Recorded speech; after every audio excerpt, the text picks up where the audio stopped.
name's Anibal. Andino. Um, 37, born in Lawrence, Mass. Puerto Rican background. Come from a family of addicts. My father got high, my mother got high. My father taught my mother how to get high. That's the type of world I lived in. But by the grace of God, my mother found Jesus when I was 5 and carried that till we were 10. Then she relapsed.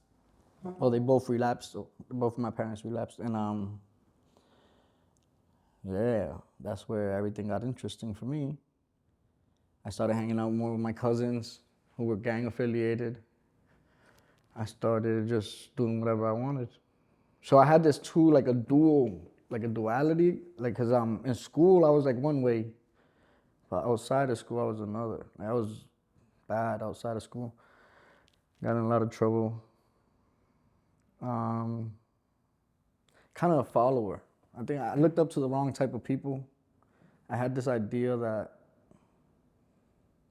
when they said someone was a real, like they'd be like, oh, he's real. Like I had this idea that meant he was like tough or whatever. And now that I'm older, I understand what real means, and that it just means being authentic or being honest.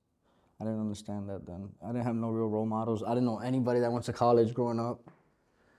So I took on the family profession, which was the same thing my father was doing. Had kids when I was 17. Had my first kid when I was 17, the second one at 18, third one at 21, and my fourth one at 25. All with the same mother. I'm just giving you a quick background before I get into the mess. So when I was like 25, I worked at a gym, and the person I worked out with sold perk 30s. And I didn't understand what a perk 30, I knew what a perk 30 was. I didn't understand the depth or where that can take you. So occasionally I would sniff on one of them. I'm gonna be so honest right now, and I know there's a female, but I'm gonna be so honest. I would take perks for sex. Is that, can I say that? So I'd take it for that, because anybody that knows about opiates knows about that. So that's how it started. It was fun. I didn't know what it could do. So I hid my addiction for like 3 or 4 years. But by the time when I finally came out to everybody that I was addicted to the perks, they had an idea. They just couldn't put their finger on what was wrong with me. So the mother of my children tried to help me. She put up with a lot. I went to detox, and in detox, I met the devil. A guy named Angel, coincidentally. He was from my city, older man. So when we got out of detox, he asked me for a ride. I gave him a ride. Again, I didn't understand how all this shit worked, and he pulled out $1 with some fentanyl on it. I sniffed the fentanyl. It was a wrap. I never did another perk after that. So now I'm caught up in this again, and I'm trying to juggle it without anybody knowing, but fentanyl is not like perks. Fentanyl is different. So I wasn't me no more. For a long time I didn't even know who I was. So I robbed my baby mother's cousin. I robbed her sister. I broke into her family's house. I just put her through hell, bro. I put that poor girl through hell. And so towards the end of everything, she gave me one last chance, and this was the end of that. And then so my car was broken down. I asked her to use my car. I'm saying something I have not really ever said like out loud. This is crazy. That I asked her to let me use her car. So that I was just gonna go buy a cigarette. I took my oldest son with me. He was 12 at the time. I went to go make a drug transaction. And I'm speeding because she thinks I'm just going to the store, but I'm going to the other side of Lawrence to do what I'm doing. And I have my son with me. And as me speeding, I crash into these guys. I crash into them. They come out of the car. I'm more worried about the mother of my children. I don't even give about these kids. But they're just fresh from Puerto Rico. They're tapped, and we exchange information. I left it at that. I rush back home. I still make the drug transaction with my son in the car and the bumper hanging. That's how desperate I was. I get home and I lie to the mother of my children. I tell her, yo, they hit us. They hit me. Like, let's go report it. So I reported a hit and run. I lied about where it was at. I lied about everything. And my son lied to the cops with me. I didn't ask him to. He just knew to. He just went along with it. I forget about this whole situation that happened. I'm messing up again. And the mother of my children is damn, this was like a coward move of me. So I go to detox again. Now I'm in TSS, and the case manager comes up to me. She's like, "Yo, call the mother of your children." I call her and she's like, "Yo, all you do is stay away, stay away." I'm like, "What happened?" The two guys that I crashed, they were looking for me. They wanted to kill me. They went to her mom's house looking for me. They said they were gonna blow my head off wherever they saw me. So I tell her, "Come get me. Come get me right now." She's like, "No, just stay away." Somehow I convinced her to come and get me. My brother from Florida, who's also gang related, took care of the situation for me. It just disappeared. Literally, the problem disappeared. So from there, I didn't learn my lesson. So but it was done already. So anyways, from that point on, nothing was ever the same. She gave me a chance to stay in my son's room, and I robbed my house. Like I robbed my own house. I was bugging, bro, and it was done. So she gave me, the last time I ever saw her was 30. I was 30 years old. Last time I ever saw my kids, I was 30. I'm 37 right now. So she drove me to detox. We were both crying. We didn't even look at each other. That was the last time I saw her. I knew it was done after that. So now I end up in the shuffle that everybody's in and out of programs. Ended up on Mass Ave for 6 months. Lost all sense of reality. You know, right before the mother of my children left me, right? Or I did what I did. I remember laying on the bed. I didn't understand addiction. I didn't understand withdrawals, I mean. I was trying to do it in my house. And I remember laying on my bed and telling her, like, yo, I'm depressed. Like, I'm depressed. I'm lonely. And she goes, you have everything. You have everything everybody wants. You got a family. We got 2 cars. We have a house. You know, I couldn't see it, though. I couldn't see what was right in front of me, bro. I couldn't see it. You don't know what you have until you lose it. I couldn't see it. And then anyway, so from that point on, I end up in Boston. Now I have nothing to lose. Now I have nothing to lose. Like, in my head, my life is over. Whoever's in front of me is, I have nothing to lose. That's it. But God works in mysterious ways. So I started getting high with my father. Before I had left, I was already getting high with him off and on, but that became my partner in crime. So for like 4 or 5 years, it was just in and out. I would stay with him. We get into a fight. I would leave, and So 15 years ago, my mother decided to get clean. She told my father, like, she goes, no, like 12 years ago, she told him, like, yo, let's get clean together. He didn't want to, so she left him, got clean, got married, found a husband that worships, now they have a little church and they're doing their thing. So I'm happy for my mother. So that's my motivation. Anyways, where I'm going with that is my mother. My mother kicked methadone. I see my mother kick methadone. I see my mother kick heroin because she never did fentanyl. My mom was a crackhead. Like, I'm talking about my mother. We'd go to Walmart when I was little, and I'd cry because she'd be telling me to switch my sneakers, and I'm scared, and that type of stuff. So I'm happy where she's at now. There's 5 siblings. There's 5 of us. I'm the middle child. I'm the black sheep, I guess. And so, now everything got crazy. It went from 0 to 100. I went from I went full-fledged. I don't want to get into details of war stories, all that dumb shit, but just trust me. I hit rock bottom and then found the trap door. So I'll just tell you how I got clean this time, though. This time was really a miracle. Like, I can't explain it because I've tried many times to get clean through programs, praying, through everything, bro. And it was, I don't know if my heart wasn't really in it at the time or, but this time was like literally a miracle because me and my father, we got into an argument. This time it got physical. I left. You know, it got bad. It got real bad. He threatened to stab me. He was, So I left to detox, but it was just to get out of the house. It wasn't even, my mind wasn't in like, yo, I'm trying to get clean. It was just, I'm getting out of, like, just to give him space. So I end up in Spectrum, Weymouth, and I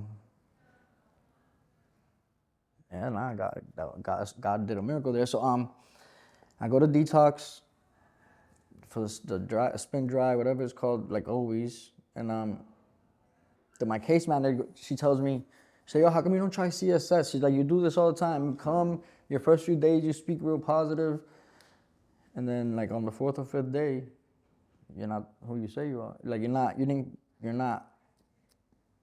moving the same way you were when you came in. It's easy to get real ungrateful real fast, bro.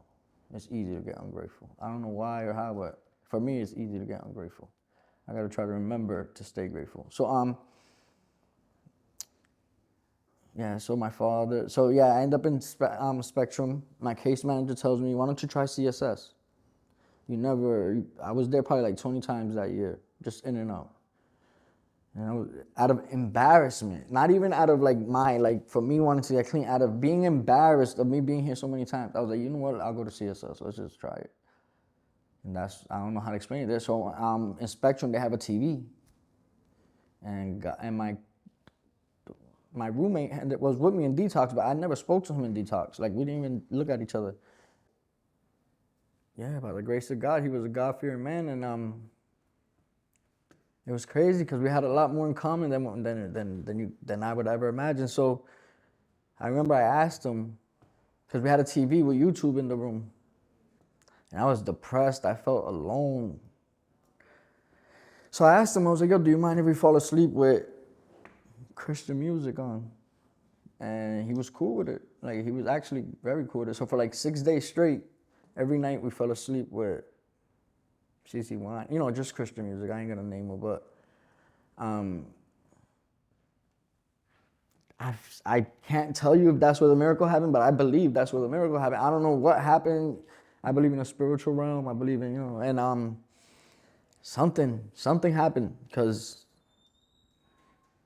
the obsession, it's still gone till right now. That's how I know it was God, because he removed it for real. So then. But my flesh, right? But my flesh didn't want me to. So I'm still like, yo, I'm leaving. Have my shit ready. I'm leaving. Pack my, I'm out. I'm not staying. There's nothing you're gonna say that's convinced me to stay. I'm like being one day I'm like all positive, the next day I'm like F everything. So but I don't know what kept me there this time, because you could literally bring me to the other side of Massachusetts, and if I say I'm leaving, and I'm gonna find a way home. And one thing is my pride, bro. My pride will not let me. So I know I'm making a mistake. As I'm packing, like I tell them, yo, pack my meds, pack this, pack that. Got me my heart. I know in my heart I'm making the biggest mistake of my life, but my pride won't let me admit it. You know how many times I made that same mistake? My pride will not let me tell you, like, no, I'm sorry. I don't want to do this. I know this is a bad idea. In my head, I'm like, I said it, now I have to stick to it. And that was the worst attitude I ever had. So this time I'm in Spectrum. One day I'm like that, one day I'm positive, one day I'm negative.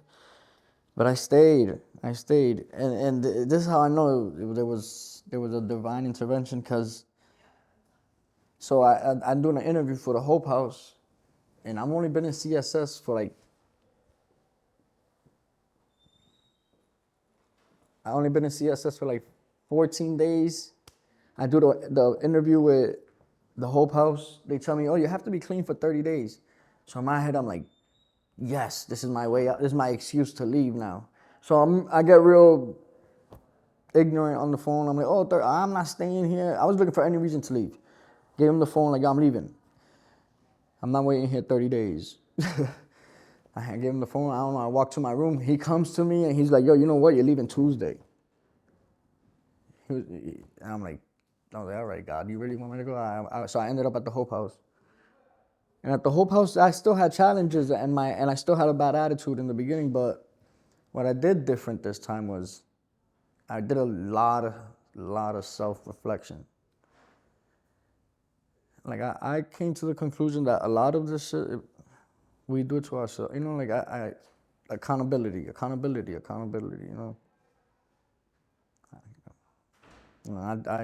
lot of stuff I did, I knew what I was doing. I could try to blame it on a disease. I could try to blame it on this. I could try to blame it, but I knew what I was doing. I knew I was hurting people, you know. So what I did this time was I just faced it. I didn't run from none. I sat with myself, like for real, sat with myself and reflected and journaled, and I did the meeting things, but the meetings don't really, not for me. Church, I prefer church, but I'm not going to church either right now, so can't use that as a. But now, what works for me is really just looking in the mirror every day, like looking in the mirror, like not looking in the mirror to check myself out, looking in the mirror to talk to myself, and I check myself before I let anybody else check me, because I know the difference between right or wrong. And yeah, now that's it. So I kicked methadone. I kicked methadone voluntarily. Like I was on it for 3 years. I woke up. I was like, I was on 80 milligrams. And like I said, I saw my mom kick methadone. So she's 4'11". You know, the horror stories keep you on it. You hear all these horror stories about, you know, and that's what keeps you on it. But when I saw my mom go through it, she suffered. But if she could, I told myself if she could do it, I definitely can. So that was my motivation in that. So I kicked the methadone. Right now I'm actually on nothing, no maintenance, no mat, no Suboxone, no. I'm like as clean as I've ever been in my life, literally as ever in my life. Like, and I feel good. I feel good. I know my story's not done.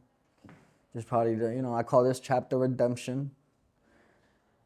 I'm gonna see where yeah, I call this chapter redemption. Yeah, there's a lot of obviously there's mad stuff I left out. So yeah, let me give it I got 4 kids.